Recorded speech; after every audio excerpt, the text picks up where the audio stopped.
We're behind Hearst Mining there and Stanley Hall over here. That's the stairwell between Donner and Stanley.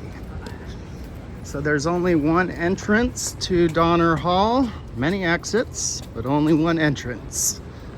Right off here on the steps. It is open 8 till 5 or so. So we're gonna go past 155 Donner, which is a classroom, to those stairs at the end of the hall.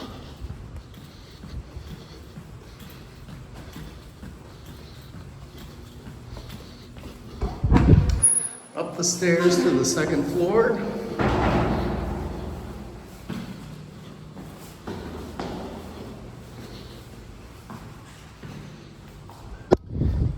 And then the labs are down this hallway. So this is a wet lab 261.